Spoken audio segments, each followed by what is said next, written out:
Sebanyak 24.000 calon tamtama dikabarkan akan direkrut untuk mengisi Batalion Pembangunan milik Tentara Nasional Indonesia Angkatan Darat.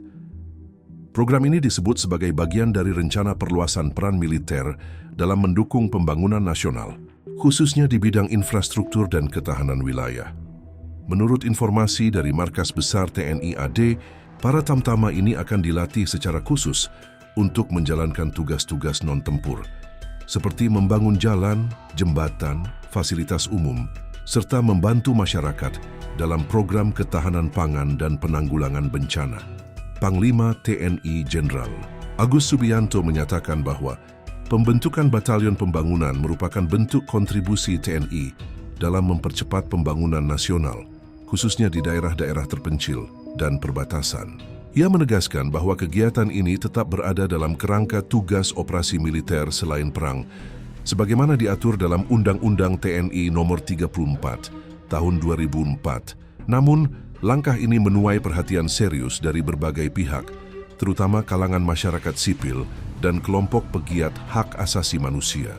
Salah satunya adalah Setara Institute, lembaga pemantau kebebasan sipil dan demokrasi di Indonesia.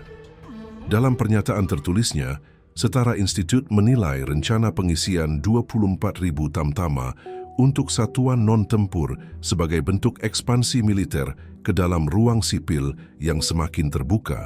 Mereka menyebut kebijakan ini sebagai bentuk militerisasi pembangunan yang berpotensi mengaburkan batas antara tugas militer dan kewenangan sipil.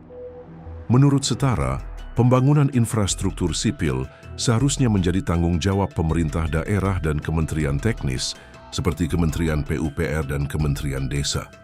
Pelibatan personel militer secara masif dalam proyek-proyek tersebut dikhawatirkan dapat menciptakan ketergantungan struktural terhadap TNI serta membuka peluang terjadinya pelanggaran terhadap prinsip supremasi sipil. Peneliti Setara Institute Halili Hasan menyatakan bahwa praktik semacam ini membawa risiko jangka panjang terhadap demokrasi. Ia mengungkapkan kekhawatiran bahwa masyarakat bisa semakin terbiasa melihat militer berperan dalam urusan sipil, yang pada akhirnya melemahkan peran institusi sipil itu sendiri. Lebih jauh, Halili menilai kebijakan ini juga berisiko menciptakan kekaburan akuntabilitas. Jika militer terlibat langsung dalam proyek pembangunan, maka pengawasan terhadap penggunaan anggaran, proses tender, hingga kualitas pekerjaan bisa menjadi tidak transparan. Tak hanya itu, sejumlah pengamat pertahanan juga mengkritisi efektivitas pelibatan tamtama dalam tugas-tugas pembangunan. Mereka mempertanyakan kesiapan para prajurit yang notabene tidak memiliki latar belakang teknik sipil atau arsitektur untuk mengerjakan proyek infrastruktur berskala besar. Pengamat militer Koni Rahakundini Bakri menyebut bahwa pelibatan militer dalam pembangunan sipil harus disesuaikan dengan kapasitas dan kompetensinya.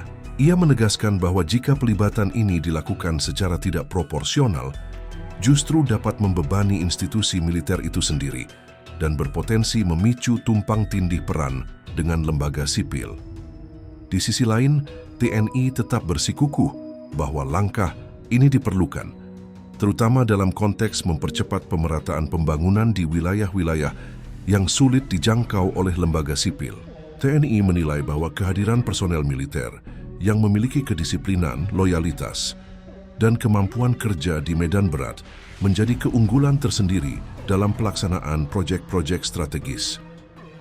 TNI juga menekankan bahwa keterlibatan personel dalam pembangunan bersifat temporer dan sesuai kebutuhan. Tidak ada niat untuk mengambil alih fungsi sipil atau menggantikan institusi pemerintah.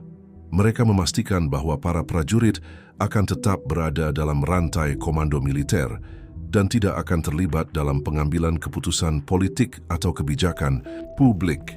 Meski demikian, sejumlah kalangan tetap mendesak agar ada evaluasi menyeluruh terhadap rencana ini. Komisi IDPR RI meminta agar Kementerian Pertahanan dan Panglima TNI memberikan penjelasan lebih rinci terkait dasar hukum, mekanisme pelatihan, serta penganggaran program ini. Ketua Komisi IDPR, Meutia Hafid, menegaskan bahwa prinsip supremasi sipil harus dijaga. Ia menyatakan bahwa keterlibatan TNI dalam program pembangunan hanya bisa dilakukan jika benar-benar diperlukan dan harus berada dalam pengawasan sipil yang ketat. Selain itu, LSM Kontra S juga menyuarakan kekhawatiran atas dampak sosial dari kebijakan ini. Mereka mengingatkan bahwa kehadiran militer di ruang sipil kerap menimbulkan ketegangan, terutama di wilayah-wilayah yang memiliki sejarah konflik atau trauma terhadap kekerasan militer. Kontra S mendorong agar pemerintah lebih memberdayakan masyarakat, lokal dan organisasi sipil dalam proses pembangunan, alih-alih mengandalkan militer. Menurut mereka, pendekatan partisipatif dan berbasis komunitas jauh lebih berkelanjutan dalam jangka panjang. Hingga saat ini, belum ada kepastian mengenai waktu pasti perekrutan dan pelatihan 24.000 calon tamtama tersebut. Namun sejumlah indikasi menunjukkan bahwa proses ini akan dimulai secara bertahap dalam tahun ini, seiring dengan alokasi anggaran dan kesiapan satuan pelatihan. Sementara itu, wacana ini turut membuka diskusi lebih luas mengenai posisi TNI dalam kehidupan berbangsa dan bernegara di era pasca reformasi. 2 dekade setelah reformasi militer, isu peran ganda TNI kembali muncul ke permukaan, kali ini dalam balutan pembangunan. Pertanyaannya, apakah ini bentuk adaptasi TNI terhadap kebutuhan zaman atau justru sinyal mundur dari cita-cita reformasi yang menempatkan militer di bawah kendali sipil? Waktu yang akan menjawab. Namun publik, akademisi, dan institusi sipil tampaknya tak akan tinggal diam.